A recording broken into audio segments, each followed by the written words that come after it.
Weinig mensen zijn er zich van bewust, maar heel wat projecten in onze provincie zijn gerealiseerd met de steun van Europa.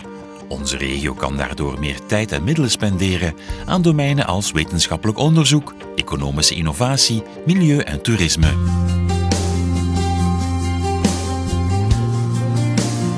Limburgers zoeken al maar meer ontspanning in eigen streek, zoals hier in Grenspark Kempenbroek. Niet enkel de mensen, maar ook natuur en dier samenbrengen is daarom een van de accenten in het project Duurzaam Verbinden. Daarmee heeft Europa het grensoverschrijdend toeristisch aanbod gevoelig vergroot. Zeer naar de zin van deze wandelaars en verkenner Jos. Het Kempenbroek mocht je vergelijken met een huis vol kamers. Het is tenslotte toch een gebied van 25.000 hectare dat zich uitstrekt van in het noorden, laat zeggen, ruwweg Weert. En zo de lijn Bocholt-Bree en dan hier Maaseik bereikt. Een 30 kilometer noord-zuidwaarts is de afstand en oost-west bedraagt ongeveer 18 kilometer. Hoe meer dat je kijkt in de natuur, hoe meer dat je ook gaat zien in de natuur. En dan vraag je je soms wel af, waar zouden zich die ophouden of hoe zou je dat kunnen zelf vinden dat zich dat hier gehuisvest heeft. We komen uit Stramprooi, dus mijn man en mijn dochter. En we houden eigenlijk wel van in de natuur wandelen. Nou, de wandelingen zijn heel vaak in België. Ja, de stap is niet echt groot om de grens te overschrijden, zeg maar.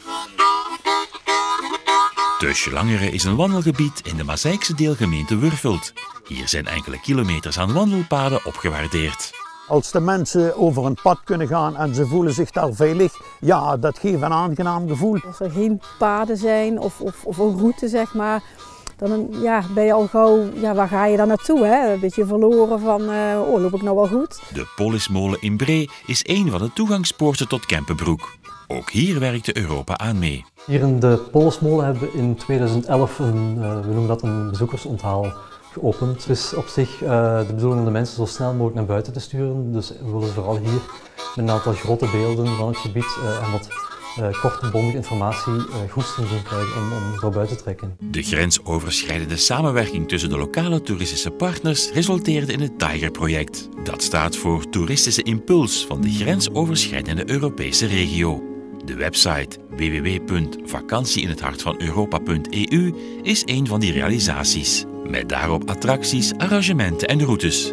Een van de blikvangers is Chocoladehuis Boon in Hasselt. De Euregio is een fantastische regio eigenlijk, waar zoveel cultuur zit. Daar zitten horecazaken, fantastische horecazaken, er zitten sterrenzaken, er zit kunst, er zit cultuur. Het is eigenlijk heel grappig, als ik vroeger met vrienden uit het buitenland die tour deed, die kwamen in 3 landen tegelijk. En dat was dan 3 keer andere munteenheid.